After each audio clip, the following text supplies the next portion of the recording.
우리 아이들이 가서 보고 배운 것들이 너무나 많은 것 같아서 우리 하나님께 다시 한번 감사를 해드립니다. 우리 하나님께 영광의 박수 올려드리도록 하겠습니다. 아멘. 아멘. 아이들만 보내놓고 아마 최 목사님네 가정도 아마 밤잠을 설쳤을 겁니다. 우리도 그랬고요. 또 우리 오하영 집사님도 아마 그랬을 겁니다. 혹시나 하는 그 마음 때문에 늘 이 아이들이 그곳 가서 3박 4일 동안 뿌렸던 그 복음의 씨앗들이 그 땅 가운데 하나님의 축복하심으로 말미암아 복음이 자랄 수 있도록 열매 맺을 수 있도록 기도해 주시기를 계속해서 부탁드리겠습니다. 오늘은 누가복음 12장 35절에서 48절 본문을 가지고 생각하지 않은 날 알지 못하는 시각에 라는 제목으로 하나님 말씀 전하도록 하겠습니다. 예수님을 믿는다는 것, 예수님 앞에 내 믿음을 고백한다는 것은 다른 게 아니라 우리가 잘 아는 것처럼 주님을 나의 구세주로, 나의 주님으로 믿습니다. 이렇게 고백하는 겁니다. I believe Jesus is my Savior and my Lord. 이렇게 고백하는 것이죠. 조금 더 깊이 설명을 드리자면 예수님을 믿는다는 건 하나님께서 우리에게 영원한 생명을 주시기 위해서 아무 죄가 없으신 유일하신 독생자 예수님을 십자가에 매달린 사건입니다. 예수님은 그 하나님의 계획 앞에 철저하게 복종하셨고 십자가에서 우리를 위하여 모든 물과 피를 아낌없이 내어주셨습니다. 우리를 위해 죽으셨고 그리고 무덤에 3일 동안 머무시다 부활하셔서 하나님 옆으로 우편에 승천하셨습니다. 그리고 그 누구도 알지 못하는 어느 날 다시 오셔서 우리의 믿음대로 우리의 행위대로 심판하러 우리를 구원하시러 다시 오실 것을 믿는 것이 바로 믿음입니다. 그런데 우리는 주님이 언제 올지를 모르니 항상 깨어있고 준비되어 있는 자로 살아가야 되는 것이죠. 이것이 바로 예수님을 믿는 신앙인의 삶의 태도이며 자세입니다. 어떻게 해요? 항상 준비하고 깨어있어서 주님 다시 오실 때 기쁨으로 맞아들이는 것, 그것이 바로 우리 믿는 자의 삶의 태도와 자세인 것입니다. 여기서 주인, 오늘 본문의 주인은 다시 오실 예수님, 그리고 오늘 본문에 나오는 종, 그리고 청지기는 예수님을, 다시 오실 예수님을 기다리고 있는 저와 여러분입니다. 말씀드렸다시피 성경은 계속해서 주님이 다시 오실 그날, 그때 아무도 모른다라고 기록하고 있죠.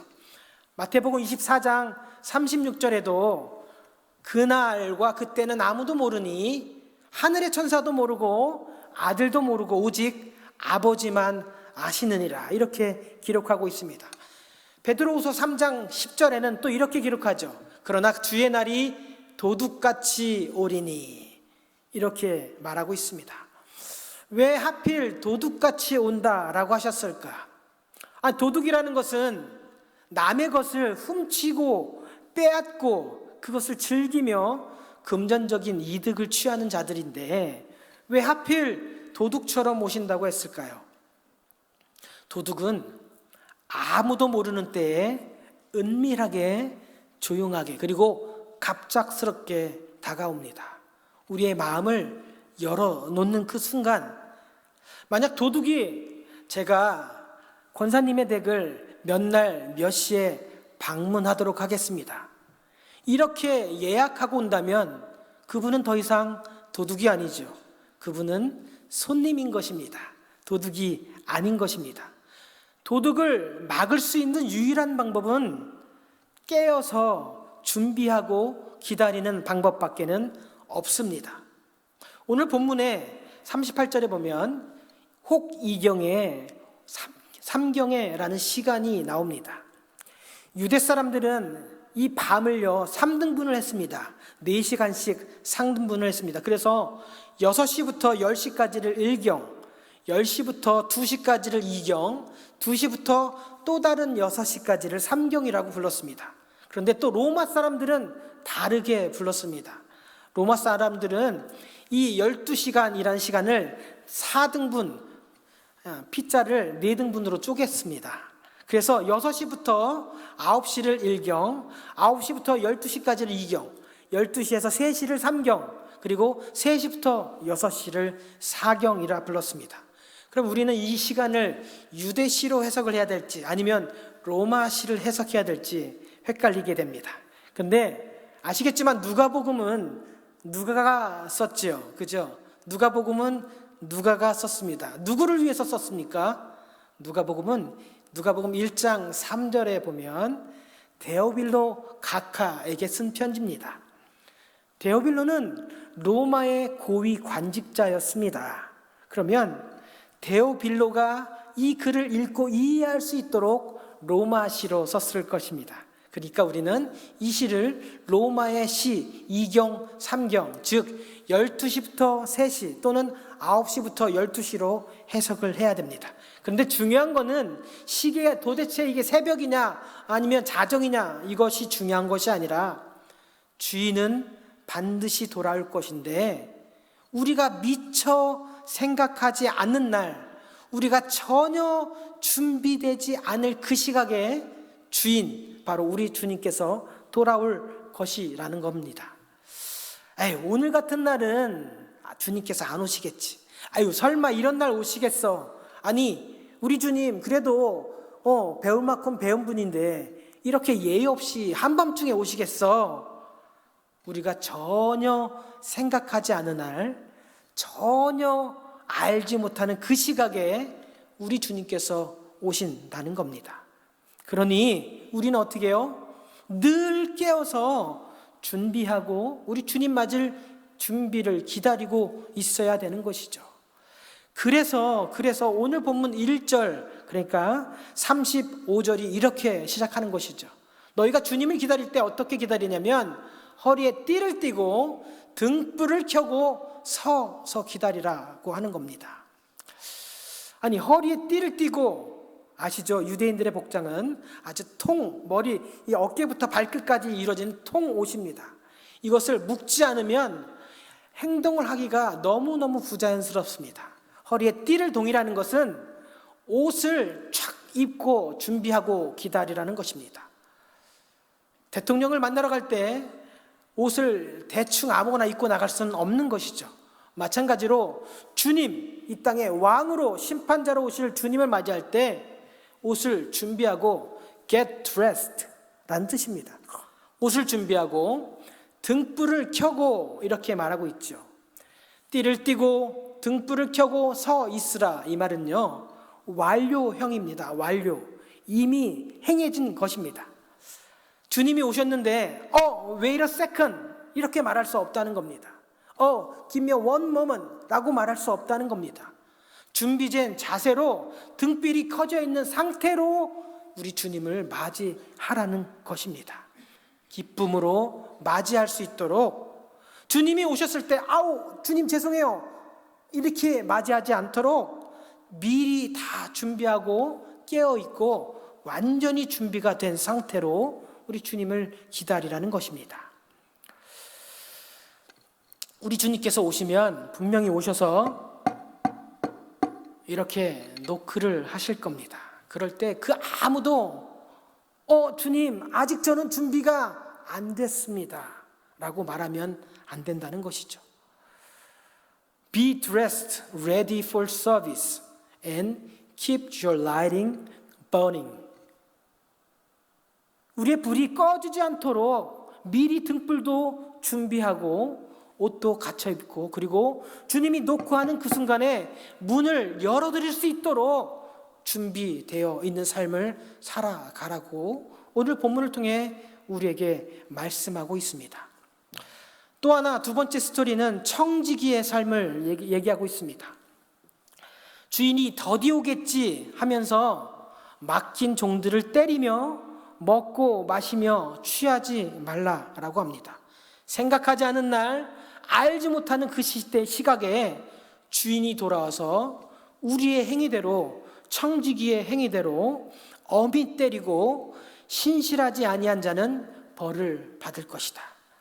특별히 주인의 뜻을 알고도 준비하지 않거나 주인의 뜻대로 행하지 않은 종들은 많이 맞을 것이다. 이렇게 말하고 있습니다. 청지기란 단어가 참 재미있는 단어입니다. 청지기라는 단어는요, 오이코스라는 단어와 노모스라는 단어가 합쳐진 단어입니다. 오이코스는 우리가 살고 있는 집이란 뜻입니다.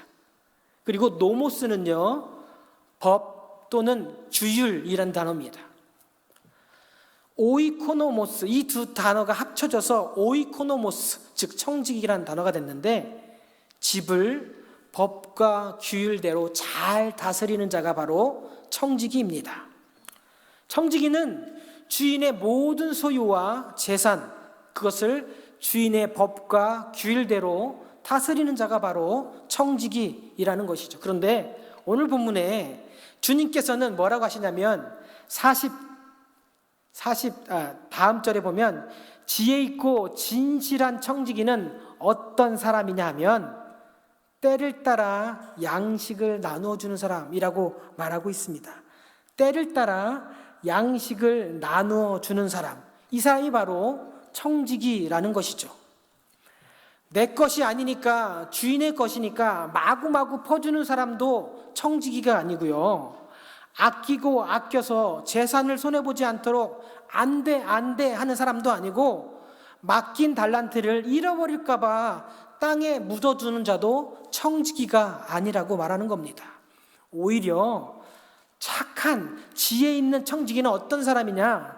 때를 따라서 맡겨진 종들이, 하나님의 사람들이 배굶지 않도록, 경제적으로 어려움을 당하지 않도록, 삶의 문제들로 어려움을 당하고 났는지 그들을 찾아가서 양식을 잘 나누어 주는 사람이 바로 지혜 있고 진실하다라고 칭찬을 받는 청지기라고 말을 하고 있습니다. 저도 여러분도 우리 모두는 하나님의 청지기로 부름을 받았습니다. 우리가 누리는 이 모든 것들이 바로 다 주님으로부터 잠시 위임받은 것들이라는 것이죠. 돌아보면 옆에 있는 형제 자매를 보면 그래도 누구는 좀 더 많이 받은 것 같고 누구는 좀 덜 받은 것 같고, 서로가 받은 그 달란트 크기를 비교하며 우리 때로는 주님한테 뭐라고 하냐면 주님, 우리 권사님은 이렇게 많이나 주시고 왜 저는 요만큼, 얼마만큼이요? 코딱지만큼 주십니까? 이렇게 원망할 때가 있다는 것이죠. 근데 아시잖아요, 마태복음 25장 달란트 비유에 보면 분명히 받은 달란트 크기와 상관이 없다는 것이죠. 5달란트 받은 자도 3달란트 받은 자도 열심히 받은 그 달란트를 가지고 장사하고 경영했더니 잘하였다, 착하고 충성된 종아, 이런 칭찬을 받았습니다. 뿐만 아니죠, 내 주인의 즐거움에 참여할지어다. 받은 은혜, 받은 달란트의 크기와 상관없이요, 열심히 청지기로서 잘 감당했던 종들은 주인으로부터 칭찬을 받고 주인의 잔치, 혼인잔치에 함께 즐거움에 참여할 수 있는 상급을 받았다는 겁니다. 그런데 혹시나요, 잃어버릴까요? 주님께서 우리 얼마나 무서운 사람인 걸 알아서 두려워하여서 받은 달란트를 땅속에 묻어둔 그 종, 아무것도 하지 않고 묻어둔 그 종은 어떻게 했냐면 악하고 게으른 종아, 무익한 종아, 이런 꾸중을 들었습니다. 꾸중을 듣는 게 중요한 게 아니죠. 받은 달란트를, 받았던 한 달란트를 도로 빼앗기게 되었고, 무엇보다도 주인의 잔치가 아니라 바깥 어두운 데로 내쫓김을 당하였다라는 것입니다.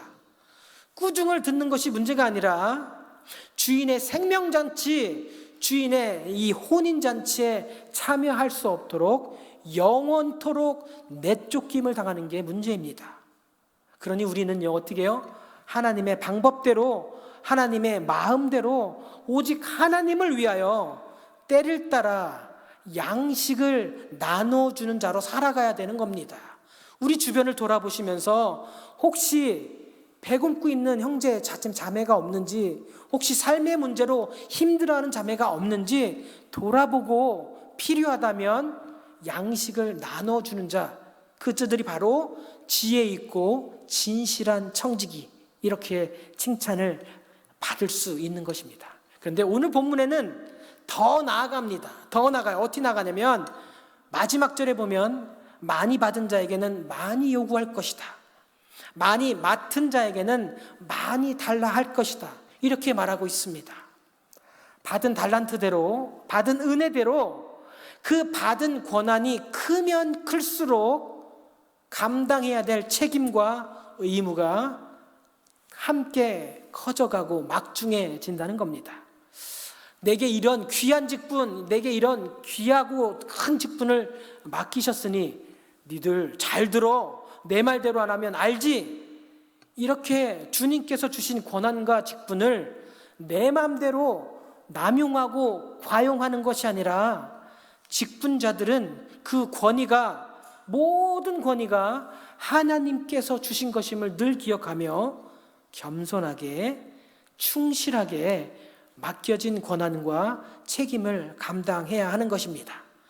그러니 받은 것이 작다 하여 불평하지 마시고, 또 받은 것이 크다 하여 내가 두려우니 도망치지도 마시고, 모든 것을 주관하시고 감당하지 못할 시험당함을 허락지 아니하시고, 또 시험당할 즈음에 피할 길을 내사 너희로 능히 감당하게 하시는 주님께 모든 걸 맡기시고, 우리 주님께서 생각지도 않은 날, 전혀 깨닫지 못하는 그 시각에 우리를 찾아온다 할지라도 주님, 준비되었습니다.